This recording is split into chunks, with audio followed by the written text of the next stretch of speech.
Hi friends, ಎಲ್ರಿಗೂ ನಮಸ್ಕಾರ. ಬನ್ನಿ ಇವತ್ತು ದೃಷ್ಟಿ ಧಾರಾವಾಹಿ ಸಂಚಿಕೆ ಏನಾಗಿದೆ ನೋಡ್ಕೊಂಬರೋಣ. ದೃಷ್ಟಿ ಅಡುಗೆ ಮನೇಲಿ ನಿಂತ್ಕೊಂಡು ಬೇಜಾರು ಮಾಡ್ಕೊಳ್ತಾ ನಿಂತಿರ್ತಾಳೆ. ಯಾಕೆ ಅಂದರೆ, ನಾನು ನನ್ನ ಮನೆಯವ್ರಿಗೆ ದತ್ತ ಅವ್ರಿಗೆ ಸುಳ್ಳು ಹೇಳಿಬಿಟ್ಟಿದ್ದೀನಿ. ಎಷ್ಟು ದಿನ ಅಂತ ಈ ವಿಷಯ ಮುಚ್ಚಿಟ್ಕೊಂಡಿರಲಿ. ನಾನು ಕಪ್ಪು ಬಣ್ಣ ಅಲ್ಲ ಬಿಳಿ ಬಣ್ಣ ಅಂತ ಹೇಳಿದರೆ ಅವ್ರು ನನ್ನನ್ನು ಸುಮ್ಮನೆ ಬಿಡ್ತಾರಾ? ನಾನು ಮತ್ತೆ ಅವ್ರ ನಂಬಿಕೆ ಕಳ್ಕೊತೀನಿ ಅಂತ ಹೇಳಿ ಬೇಜಾರು ಮಾಡಿಕೊಂಡು ಅಳ್ತಾ ಇರ್ತಾಳೆ. ಅಷ್ಟರಲ್ಲಿ ಸೈಲೆಂಟ್ ಬಂದು, ಏನಮ್ಮ ಏನಾಯಿತು ನಿನಗೆ ಅಂಥೇಳಿ ಅವನು ರೇಗಿಸೋದಕ್ಕೆ ಹೋಗ್ತಾನೆ.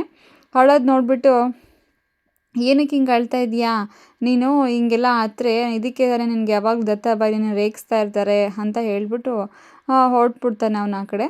ಈ ಕಡೆ ದತ್ತ ಬಂದು ಕೂತ್ಕೊಂಡಿರ್ತಾನೆ ಸೋಫಾ ಮೇಲೆ. ಯಜಮಾನ್ತಿ, ನನಗೊಂದು ಟೀ ತೊಗೊಬಂದು ಕೊಡು ಅಂತ ಹೇಳಿ ಕೇಳ್ತಾರೆ. ಅಷ್ಟರಲ್ಲಿ ಶರಾವತಿ ತೊಗೊಬಂದು ಟೀ ಇಟ್ಟಿರ್ತಾಳೆ. ಅದನ್ನು ನೋಡೋದೇ ಇಲ್ಲ. ಏನಿವತ್ತು ಇಷ್ಟು ಬೇಗ ತೊಗೊಬಂದು ಕೊಟ್ಬಿಟ್ಟಿದೀಯಾ ನಾನು ಹೇಳೋಕ್ಕೆ ಮುಂಚೆ ಅಂತ ಹೇಳ್ತಾರೆ. ಶರಾವತಿ ಅಂತ ಗೊತ್ತಿರಲ್ಲ. ನೋಡಿದ ತಕ್ಷಣ, ಏನಕ್ಕ ನೀನು ತೊಗೊಬಂದು ಕೊಟ್ಟಿದ್ದೀಯಾ, ನೀನು ಏನಕ್ಕೆ ಇದೆಲ್ಲ ಮಾಡ್ತೀಯಾ, ನೀನು ಆರಾಮಾಗಿರು, ಕೆಲಸ ಮಾಡೋಕ್ಕೆ ಅಂತಲೇ ಅವಳು ಇದ್ದಾಳ್ತಾನೆ, ನೀನು ಇದೆಲ್ಲ ಮಾಡೋಕ್ಕೆ ಹೋಗಬೇಡ ಅಂತೇಳಿ ಹೇಳ್ತಾರೆ. ಅಯ್ಯೋ ನನ್ನ ತಮ್ಮ ಅಲ್ವಾ, ನನ್ನ ತಮ್ಮಂಗೆ ಒಂದು ಟೀ ತೊಗೊಬಂದು ಕೊಡೋದ್ರಲ್ಲಿ ಏನು ತಪ್ಪಾಗಿದೆ, ಏನಪ್ಪ ನಾನು ತೊಗೊಬಂದು ಕೊಟ್ಟರು ನಿನಗೆ ಕುಡಿಯೋಕ್ಕೆ ಇಷ್ಟ ಇಲ್ವಾ ಅಂತ ಹೇಳಿ ಕೇಳ್ತಾಳೆ. ಅಯ್ಯೋ ಇಲ್ಲ ಅಕ್ಕ, ಆ ಥರ ಏನಿಲ್ಲ, ನನಗೆ ನೀನು ವಿಷ ತೊಗೊಬಂದು ಕೊಟ್ಟರು ಕೂಡ ನಾನು ಕುಡಿತೀನಿ ಅಂತ ಹೇಳಿ ದತ್ತ ಹೇಳ್ತಾರೆ. ಶರಾವತಿ, ಆ ಥರ ಸಂದರ್ಭ ಏನಾದರೂ ಬಂದರೆ ನಾನೇ ಅದನ್ನು ಕುಡಿಯೋ ಥರ ಆಗಲಪ್ಪ, ನೀನು ಚೆನ್ನಾಗಿರಬೇಕು ಅಂತೇಳಿ ಹೇಳ್ತಾ ಇರ್ತಾರೆ. ನಾನೆಲ್ಲೋ ನಮಗೆಲ್ಲ ಮರ್ತೋಗ್ಬಿಟ್ಟಿದೀಯಾ, ನೀನು ಹೆಂಡತಿ ಜೊತೆ ಆರಾಮಾಗಿ ಖುಷಿಯಾಗಿದೆಯಾ ಅಂತ ಅಂದ್ಕೊಂಬಿಟ್ಟಿದ್ವಿ ನಾವೆಲ್ಲ ಅಂಥೇಳಿ ಹೇಳ್ತಾರೆ. ಅದಕ್ಕೆ ಮತ್ತೆ ಶರಾವತಿ ಹೇಳ್ತಾಳೆ, ಅಮ್ಮ ಬಂದು ಪಾಟೀಲ್ ಮನೆ ಸೊಸೆ ಮಾಡಬೇಕು ಅಂಥೇಳಿ ಹೇಳಿದಾಗ ನೀನು ಅದು ತಡೀತೀಯ ಅಂತ ಅಂದ್ಕೊಂಡಿದ್ದೆ. ಆಮೇಲೆ ನೋಡಿದ್ರೆ ಸ್ಟೇಜ್ ಮೇಲೆ ಬಂದಾಗಲೂ ನೀನು ಅವಳನ್ನು ಬರೋಕ್ಕೆ ಬಿಡಲ್ಲ ಅಂತ ಅಂದ್ಕೊಂಡಿದ್ವಿ. ನಿಮ್ಮ ಬಗ್ಗೆ ನನಗೆಲ್ಲ ಅನುಮಾನ ಇದೆ ಅಷ್ಟೇ, ಅದಕ್ಕೋಸ್ಕರ ಇದನ್ನೆಲ್ಲ ಕೇಳ್ತಾ ಇದ್ದೀನಿ ಅಂಥೇಳಿ ಶರಾವತಿ ಹೇಳ್ತಾಳೆ. ಅದನ್ನು ನೋಡ್ಬಿಟ್ಟು ನೇತ್ರ, ಪರವಾಗಿಲ್ಲ ಅಕ್ಕ, ನಿನ್ನೇನನ್ನೋ ಅಂದ್ಕೊಂಬಿಟ್ಟಿದ್ದೆ ನಾನು. ಒಂದು ಸಲ ಸೋಲು ಒಪ್ಕೊಂಡಿದ್ದೀಯಾ ಅಂದ ತಕ್ಷಣ ನಾನು ಸ್ವಲ್ಪ ದಿನ ಸುಮ್ಮನೆ ಇರ್ತೀಯ ಅಂತ ಅಂದ್ಕೊಂಡಿದ್ದೆ. ಆದರೆ ನೀನು ಟೈಮ್ ವೇಸ್ಟ್ ಮಾಡ್ದೇನೆ ಮತ್ತೆ ದತ್ತನ ಹತ್ರ ಮಾತಾಡ್ತಾ ಇದೀಯಾ ಅಂಥೇಳಿ ಅಂದ್ಕೊತಾ ಇರ್ತಾಳೆ.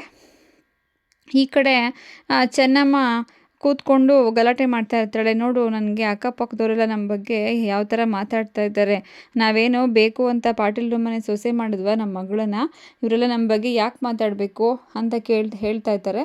ಅದಕ್ಕೆ ಅವರಪ್ಪ, ಅದಕ್ಕೆಲ್ಲ ನೀನು ತಲೆ ಕೆಡಿಸ್ಕೋಬೇಡ, ಅವರೇನೋ ಅಂದರೆ ಅನ್ಕೋತಾರೆ, ನೀನು ಆರಾಮಾಗಿರು, ತಗೋ ಈ ಮಾತ್ರೆ ತೊಗೊಂಡು ಊಟ ಮಾಡು ಅಂತ ಹೇಳಕ್ಕೆ ಬರ್ತಾರೆ. ನನಗೇನು ಬೇಡ, ನಾವು ಯಾರೋ ಅಲ್ಲಿ ಮಾತಾಡ್ತಾಯಿದ್ರು, ನಾವು ಬೇಕು ಅಂತಲೇ ನಮ್ಮ ಮಗಳನ್ನ ಅವ್ರ ಮನೆ ಸೊಸೆ ಮಾಡೋಕ್ಕೆ ಅಂತ ಕೆಲ್ಸಕ್ಕೆ ಕಳಿಸಿದ್ದೀವಂತೆ. ಇದನ್ನೆಲ್ಲ ಎಷ್ಟು ದಿನ ಅಂತ ಈ ಅವಮಾನ ಎಲ್ಲ ನಾನು ಅನುಭವಿಸ್ಬೇಕು, ನನಗಿದೆಲ್ಲ ಏನು ಬೇಡ ಅಂತ ಹೇಳಿ ಎದ್ದೊಟ್ಟೋಗ್ತಾಳೆ. ಈ ಕಡೆ ಸೈಲೆಂಟ್ ಬಂದು, ದೃಷ್ಟಿ ನೀನು ಬಾ, ನನ್ನ ಆಚೆ ಕಡೆ ಕರ್ಕೊಂಡು ಹೋಗ್ತೀನಿ, ನೀನು ಅಡುಗೆ ಮನೇಲಿ ಇದ್ದರೆ ಯಾವಾಗಲೂ ಹತ್ಕೊಂಡೇ ನಿಂತಿರ್ತೀಯ, ಬಾ ಅಂಥೇಳಿ ಕರ್ಕೊಂಡು ಹೊರಗಡೆ ಬರ್ತಾರೆ. ಅಷ್ಟರಲ್ಲಿ ಒಬ್ಬರು ಕಾರ್ ಡ್ರೈವರಲ್ಲಿ ನಿಂತ್ಕೊಂಡಿರ್ತಾರೆ. ಅದನ್ನು ನೋಡ್ಬಿಟ್ಟು, ಯಾಕಪ್ಪ ಇಲ್ಲಿ ನಿಂತ್ಕೊಂಡಿದ್ದೀರಾ ಅಂತ ಕೇಳಿದ್ರೆ, ನಾನು ಬಜರಂಗಿ ದತ್ತ ಅವ್ರ ಹತ್ರ ಮಾತಾಡಬೇಕಾಗಿತ್ತು ಅಂತ ಹೇಳಿದ ತಕ್ಷಣ, ಅಯ್ಯೋ ಅವರು ಬ್ಯುಸಿ ಇದ್ದಾರೆ ಇವಾಗ, ನೀನು ಬಜರಂಗಿ ಹತ್ರ ಹೋಗ್ಬಿಟ್ಟು ಮಾತಾಡು ಅಂಥೇಳಿ ಸೈಲೆಂಟು ಹೇಳ್ತಾನೆ.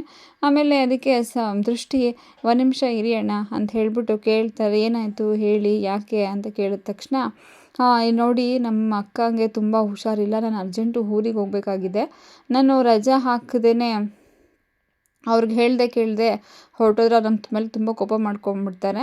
ನಾನು ಅದಕ್ಕೋಸ್ಕರ ಅವ್ರಿಗೆ ಹೇಳ್ಬಿಟ್ಟು ಹೋಗಬೇಕು, ಅವ್ರ ಹತ್ರ ಮಾತಾಡಬೇಕಲ್ಲ, ಇವಾಗ ನಾನು ಏನು ಮಾಡಲಿ ಅಂತ ಹೇಳಿ ಕೇಳಿದ ತಕ್ಷಣ, ಸರಿ ಒಂದು ನಿಮಿಷ ಇರಿ ಅಂತ ಹೇಳಿ ಅವಳು ಒಳಗಡೆ ಹೋಗ್ತಾಳೆ. ಆಮೇಲೆ ಈ ಕಡೆ ದೃಷ್ಟಿಯವರ ತಾಯಿ, ನಾನು ನನ್ನ ಹಳೆಯ ಮಗಳನ್ನೆಲ್ಲ ಊಟಕ್ಕೆ ಕರಿಬೇಕು, ಅವ್ರನ್ನ ಕರೆದು ಎಲ್ಲರ ಮುಂದೆ ಊಟಕ್ಕೆ ಹಾಕಿ ಅವ್ರಿಗೆ ಎಲ್ಲ ಅನಿಸ್ಬೇಕು, ಇವಾಗ ಗೊತ್ತಾಗಬೇಕು ಅವ್ರಿಗೆ, ಅಕ್ಕಪಕ್ಕದವ್ರಿಗೆಲ್ಲ ನಮ್ಮ ಬಗ್ಗೆ ಎಲ್ಲ ಇಷ್ಟೊಂದು ಕೆಟ್ಟದಾಗಿ ಮಾತಾಡ್ತಿದ್ದೀರ, ಎಲ್ಲರೂ ಕರೆಸ್ತೀನಿ ಅವರೆಲ್ಲರೂ ಅಂತ ಹೇಳಿದ ತಕ್ಷಣ, ಅಯ್ಯೋ ಇದೆಲ್ಲ ಆಗೋ ಕೆಲಸ ಏನೇ, ನೀನು ಸುಮ್ಮನೆ ಇರು ಅಂತ ಹೇಳಿದ್ರು. ಇಲ್ಲ, ನಾನು ಕರೆಸ್ತೀನಿ ಎಲ್ಲರಿಗೂ, ನಾನು ದಿನ ಎಲ್ಲರ ಕೈಲೂ ಅವಮಾನ ಮಾಡಿಸ್ಕೊಳಕ್ಕಾಗಲ್ಲ ಅಂಥೇಳಿ ದೃಷ್ಟಿಯವ್ರ ತಾಯಿ ಹೇಳ್ತಾ ಇರ್ತಾರೆ. ಈ ಕಡೆ ದೃಷ್ಟಿ ಅವ್ರಿಗೆ ಡ್ರೈವರ್ಗೆ ದುಡ್ಡು ಕೊಟ್ಬಿಟ್ಟು, ನೀವು ಹೋಗಿ ಅಣ್ಣ, ನಾನು ದತ್ತಾಬಾಯಿ ಹತ್ರ ಹೇಳ್ತೀನಿ, ನೀವು ಹುಷಾರಾಗಿ ಹೋಗಿ ನಿಮ್ಮ ಅಕ್ಕ ಅವ್ರು ನೋಡ್ಕೊಂಡು ಬನ್ನಿ ಅಂತ ಹೇಳಿದ ತಕ್ಷಣ ಡ್ರೈವರು, ನಾವು ಆಯ್ತಮ್ಮ ಅಂಥೇಳಿ ಹೊರಟ್ಬಿಡ್ತಾರೆ. ಈ ಕಡೆ ಸೈಲೆಂಟು ಅವಳನ್ನು ನೋಡಿಬಿಟ್ಟು ಖುಷಿ ಪಡ್ತಾ ಇರ್ತಾನೆ. ನೋಡು ದೃಷ್ಟಿ, ನಿನಗೆ ಮಾನವೀಯತೆ ಅನ್ನೋದು ಎಷ್ಟು ಜಾಸ್ತಿನೇ ಇದೆ, ಅಂಥೇಳಿ ಹೇಳ್ಬಿಟ್ಟು ಹೊರಡ್ತಾರೆ. ಈ ಕಡೆ ದತ್ತ ಮತ್ತು ಶರು ಮಾತಾಡ್ತಾ ಇರ್ತಾರೆ. ಆಗ ದತ್ತ ಹೇಳ್ತಾರೆ, ಏನಕ್ಕ ನನ್ನ ಬಗ್ಗೆ ನೀನು ತಪ್ಪಾಗಿ ತಿಳ್ಕೊಂಡಿದ್ದೀಯಲ್ವಲ್ಲ, ಅದೆಲ್ಲ ಏನಕ್ಕೆ ಅಂತ ಹೇಳ್ತೀನಿ ಕೇಳಿಸ್ಕೊ. ಅಮ್ಮ ಆಗ್ತಾನೆ ಬಂದಿದ್ದರು ಅನಾಥ ಆಶ್ರಮದಿಂದ. ಅವರು ಮತ್ತೆ ಬೇಜಾರು ಮಾಡ್ಕೋತಾರೆ ಅನ್ನೋ ಕಾರಣಕ್ಕೆ ದೃಷ್ಟಿನ ಬಳ್ಳಾರಿ ಮನೆ ಸೊಸೆ ಅಂತ ಹೇಳಿದ್ದಕ್ಕೆ ಒಪ್ಕೊಂಡು ಸುಮ್ಮನೆ ಇದ್ದೆ. ಮತ್ತು ನೀನು ಕೂಡ ಕರೆಸಿದೀಯಾ ಅಂತ ನನಗೆ ಗೊತ್ತಾಗಿತ್ತು. ಎಲ್ಲಿ ನಿನ್ನ ಮರ್ಯಾದೆನೂ ಹೋಗುತ್ತೋ, ಆಮೇಲೆ ಊರಿನ ಜನಗಳ ಮುಂದೆಲ್ಲ ನಮ್ಮ ಮರ್ಯಾದೆ ಹೋಗುತ್ತೆ ಅನ್ನೋ ಕಾರಣಕ್ಕೆ ನಾನು ಸುಮ್ಮನೆ ಇದ್ದೆ ಅಷ್ಟೇ. ಅದು ಬಿಟ್ಟರೆ ಬೇರೆ ಏನೂ ಇಲ್ಲ. ನೀನು ನನ್ನ ಬಗ್ಗೆ ತಪ್ಪಾಗೆಲ್ಲ ತಿಳ್ಕೊಬೇಡ. ಅವಳನ್ನ ಸ್ಟೇಜ್ ಮೇಲೆ ಬರೋಕ್ಕೂ ಅಷ್ಟೇ, ಪ್ರತಿಯೊಂದು ವಿಚಾರಕ್ಕೂ ನಾನು ಅವಳನ್ನು ಸುಮ್ಮನೆ ಬಿಡಲ್ಲ. ನಾನು ಅವಳನ್ನ ಮದುವೆ ಮಾಡ್ಕೊಂಡಿರೋದೇ ಅವಳಿಗೆ ಸುಖವಾಗಿ ಸಂಸಾರ ಮಾಡ್ಕೊಂಡಿರೋದಕ್ಕಲ್ಲ, ಅವಳನ್ನ ದ್ವೇಷ ಮಾಡೋಕ್ಕೋಸ್ಕರನೇ ಅಂತ ಹೇಳಿದ ತಕ್ಷಣ ಶರಾವತಿಗೆ ತುಂಬಾ ಖುಷಿ ಆಗುತ್ತೆ. ಹೌದು, ನಾನು ಇದನ್ನೇ ಅಂದ್ಕೊಂಡಿದ್ದೆ, ಆದರೆ ಅಂದ್ಕೊಂಡಿದ್ದಿದ್ದೇ ಆಯಿತು. ಎಲ್ಲಿ ನನ್ನ ತಮ್ಮ ನನ್ನ ಕೈ ಬಿಟ್ಟು ಹೊರಟೋಗ್ತಾನೋ, ಅವಳನ್ನೆಲ್ಲಿ ಹೆಂಡತಿ ಅಂತ ಒಪ್ಕೊಂಡ್ಬಿಡ್ತಾನೋ ಅಂತ ಅಂದ್ಕೊಂಬಿಟ್ಟಿದ್ದೆ. ಆದರೆ ಇದೆಲ್ಲ ಏನೂ ಆಗಿಲ್ವಲ್ಲಪ್ಪ ಅಂಥೇಳಿ ಖುಷಿ ಪಡ್ತಾ ಇರ್ತಾಳೆ. ಈ ಕಡೆ ದೃಷ್ಟಿನ ಸೈಲೆಂಟು ಅವ್ರ ತಾಯಿ ಮನೆಗೆ ಕರ್ಕೊಂಬರ್ತಾರೆ. ಏನಣ್ಣ ನೀನು ನಾನು ಬೇರೆ ಎಲ್ಲ ಕರ್ಕೊಂಡು ಹೋಗ್ತೀಯಾ ಅಂತ ಅಂದ್ಕೊಂಡಿದ್ರೆ ನೀನು ಇಲ್ಲಿ ಕರ್ಕೊಂಬಂದಿದ್ದೀಯಲ್ಲ ಅಂತ ಕೇಳ್ತಾಳೆ. ಅಲ್ಲಾದರೆ ನಿನಗೆ ಕೇಳೋಕ್ಕೆ ಯಾರಮ್ಮ ಇದ್ದಾರೆ, ಇಲ್ಲಾದರೆ ನಿಮ್ಮ ಅಮ್ಮ ಇದ್ದಾರೆ, ನಿನ್ನ ತಮ್ಮ ನಿಮ್ಮ ಅಪ್ಪ ಎಲ್ಲರೂ ಇರ್ತಾರೆ, ಅದಕ್ಕೋಸ್ಕರ ನೀನು ಇಲ್ಲಿ ಕರ್ಕೊಂಬಂದರೆ ಸ್ವಲ್ಪ ಸಮಾಧಾನವಾಗಿರ್ತೀಯಾ ಅಂತ ಹೇಳಿ ನೀನು ಇಲ್ಲಿ ಕರ್ಕೊಂಬಂದೆ ಅಂತ ಹೇಳ್ತಾರೆ. ಸರಿ ಅಂತ ಮನೆ ಒಳಗಡೆ ಹೋದರೆ ಅವ್ರ ಅಪ್ಪ ಅಮ್ಮ ಇಬ್ಬರು ಜಗಳ ಮಾಡ್ತಾಯಿರ್ತಾರೆ. ನಾನು ಊಟ ಮಾಡಲ್ಲ, ನಾನು ಮಾತ್ರೆ ತೊಗೊಳಲ್ಲ ಅಂಥೇಳಿ ಅವರಮ್ಮ ಹಠ ಮಾಡ್ತಾಯಿರ್ತಾರೆ. ಸರಿ, ಅವಳು ಹೋಗ್ಬಿಟ್ಟು ದೃಷ್ಟಿ ಕೇಳ್ತಾಳೆ, ಏನಾಯ್ತಮ್ಮ, ಏನಕ್ಕೆ ಹಿಂಗೆ ಬೇಜಾರು ಮಾಡ್ಕೊಂಡಿದ್ದೀರಾ, ಏನಾಯಿತು ಹೇಳು ಅಂತ ಕೇಳಿದ ತಕ್ಷಣ, ನೋಡು ದೃಷ್ಟಿ, ನಮಗೆ ಅಕ್ಕಪಕ್ಕದ ಜನ ಎಲ್ಲ ನಮ್ಮ ಬಗ್ಗೆ ಈ ಥರ ಮಾತಾಡ್ತಾ ಇದ್ದಾರೆ, ನಾವೇನಾದರೂ ತಪ್ಪು ಮಾಡಿದ್ದೀವಾ ಹೇಳು. ನಾವು ಬಡವರೇ ಆಗಿರ್ಬೋದು, ಅವ್ರ ಮನೆ ಕೆಲಸದವರೇ ಆಗಿರ್ಬೋದು, ನಾವು ಆದರೂ ಅವ್ರ ಮನೆಗೆ ಬೀಗರು ತಾನೆ, ನೀನೇ ಹೇಳು, ಯಾವಾಗಾದರೂ ನಮಗೆ ದೊರೆಗಳು ನಮ್ಮನ್ನು ಕೀಳಾಗಿ ನೋಡಿದಾರಾ ಅಂತ ಹೇಳಿ ಕೇಳ್ತಾಳೆ. ಅದಕ್ಕೆ ಇಲ್ಲಮ್ಮ, ನಿನ್ನ ತಲೆ ಕೆಡಿಸ್ಕೋಬೇಡ, ಅವ್ರು ಯಾವತ್ತೂ ಯಾರನ್ನೂ ಆ ಥರ ಕೆಟ್ಟದಾಗಿ ನೋಡಲ್ಲ, ನೀನು ಅದ್ರ ಬಗ್ಗೆ ಎಲ್ಲ ಯೋಚನೆ ಮಾಡೋಕ್ಕೆ ಹೋಗಬೇಡ, ಆರಾಮಾಗಿರು ಅಂತ ಹೇಳಿ ಅವ್ರ ಅಮ್ಮಂಗೆ ಇವಳು ಸಮಾಧಾನ ಮಾಡ್ತಾ ಇರ್ತಾಳೆ. ಅಷ್ಟರಲ್ಲಿ ಅವರಮ್ಮ ಹೇಳ್ತಾರೆ, ನೋಡು, ನನಗಿದೆಲ್ಲ ಸರಿ ಹೋಗಬೇಕು ಅಂತಂದರೆ ನೀನು ನೆಕ್ಸ್ಟ್ ವಾರದಲ್ಲಿ ಅಳಿಯಂದ್ರನ್ನ ಕರ್ಕೊಂಡು ನಮ್ಮ ಮನೆಗೆ ಊಟಕ್ಕೆ ಬರಬೇಕು. ಆವಾಗ ಊಟ ಮಾಡಿದ್ರೆ ನಮಗೆಲ್ಲರಿಗೂ ಸರಿ ಹೋಗುತ್ತೆ.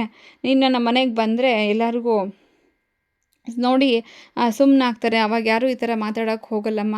ನೀನು ದಯವಿಟ್ಟು ನಿಮ್ಮ ಯಜಮಾನ್ರನ್ನ ಒಪ್ಪಿಸ್ಕೊಂಡು ನಮ್ಮ ಮನೆಗೆ ಊಟಕ್ಕೆ ಕರ್ಕೊಂಡು ಬಾ ಅಂತ ಹೇಳಿ ಅವರಮ್ಮ ಅವಳನ್ನ ಕೇಳ್ಕೊತಾ ಇರ್ತಾರೆ. ಆದರೆ ಇವ್ರಿಗೆಲ್ಲ ಗಾಬರಿ ಆಗುತ್ತೆ, ಹೇಗೆ ಅವ್ರನ್ನ ಒಪ್ಪಿಸ್ಕೊಂಡು ಕರ್ಕೊಂಬರೋದು, ಅವ್ರು ಇದಕ್ಕೆಲ್ಲ ಒಪ್ಕೊತಾರ ಅಂತ ಹೇಳಿ ದೃಷ್ಟಿ ಯೋಚನೆ ಮಾಡ್ತಾ ಇರ್ತಾಳೆ. Okay friends, thank you. Subscribe ಮಾಡಿ ಫ್ರೆಂಡ್ಸ್.